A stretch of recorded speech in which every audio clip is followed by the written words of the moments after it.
Assalamu alaikum. Welcome to online class. This is Sharfraz Ahmed, lecturer, Department of Accounting. My dear student, today I will be discussing about CPP and relationships, that means cost, volume, profit relationship, and it is entitled to Management Accounting course, which is opted for honors third year. Okay, let's start. Okay, here are some terminologies. First, resources. Actually, we know that resources means factors of production that are used to produce goods and services. For example, raw materials, labor, plant equipment, and so on. Every resource requires cost, such as price of raw materials, equipment, and plant. And next one is activity. Actually, that activity means a specific or particular job or work in producing goods and services. For instances, we can say a car manufacturer requires some activities to produce a car, such as activity from material purchase, receiving and transferring raw material to workshop, processing activity, assembling and finishing activity, and so on. And every activity must involve various types of cost.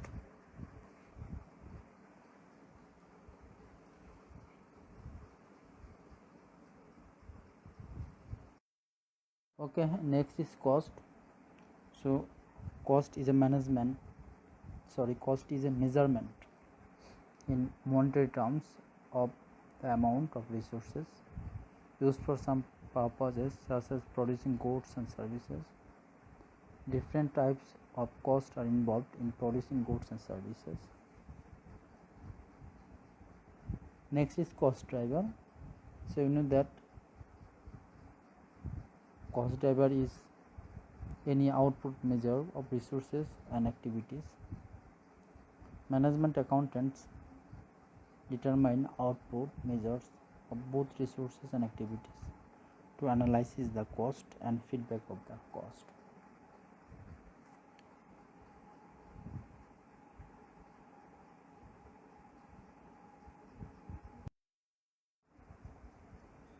Next is CPP analysis.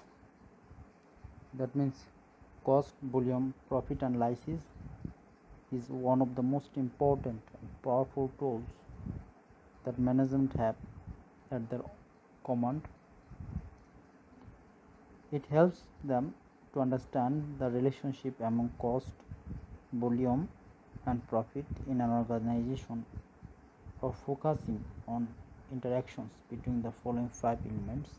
Number 1, prices of product, volume or level of activity, variable cost per unit, total cost, total fixed cost, and mix of product sold.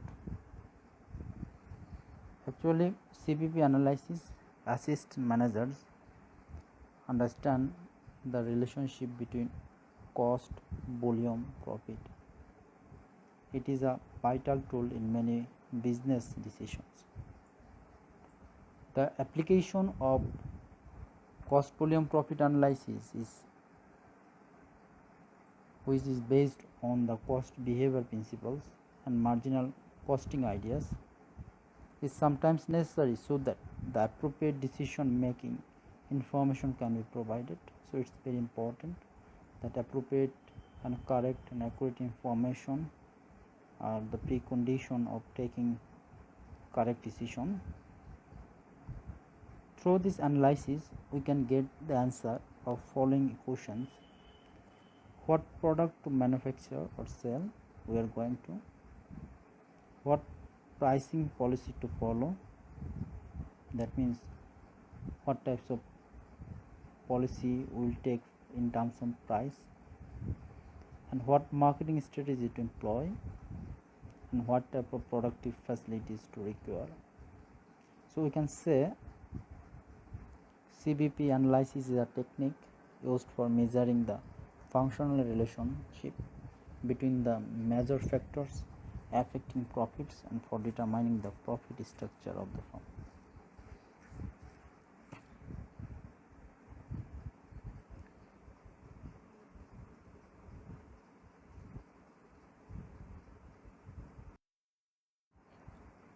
Next, limitation of CBP analysis.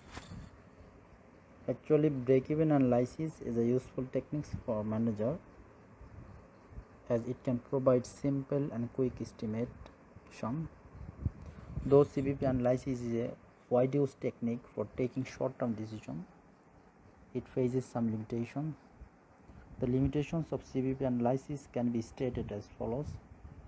Number one, it can only apply to single product or a single mix of a group of products. Number two, a break-even chart may be time consuming for preparing it, and it assumes fixed costs are constant at all levels of output, but it is not always true. It assumes that variable costs are the sum per unit at all levels of output or activity, but it may not be true all the time. It assumes that sale prices are constant.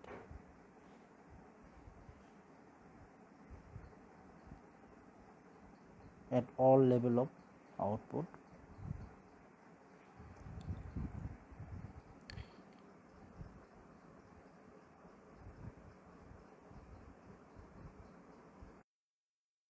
Next is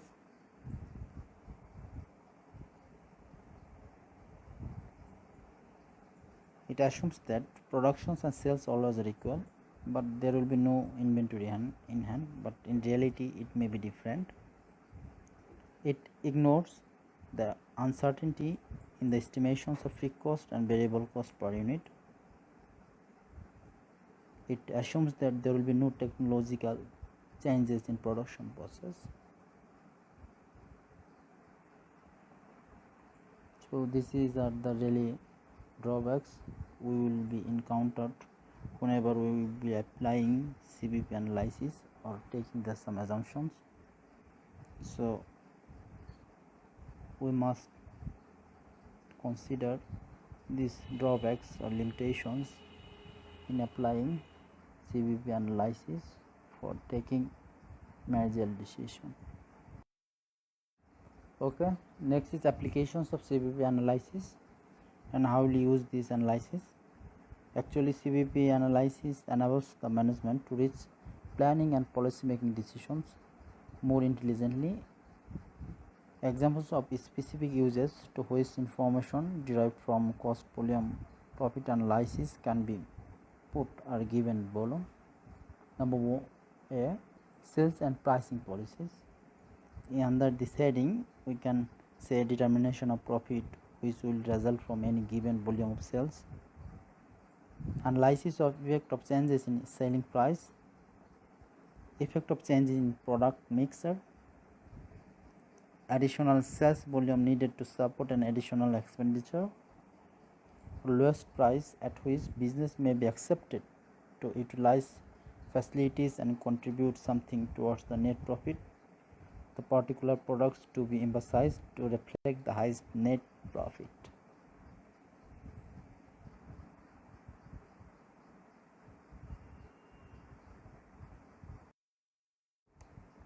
Okay, then second heading is financial and production problem. Number one, interpretation of proposed or alternative budgets and effect of suggested cost and other changes when the goals are not satisfactory of management. Number two, determination of unit cost or various volume levels, determination of probable effect of investment in new plant equipment. Number four, determination of most profitable use of scarce material. Number five, assistance in choice between make or buy decisions. You know that in management accounting you will take decision whether you will buy it or not buy it. This types of decision will be taken. So this concern will be discussed in coming chapters.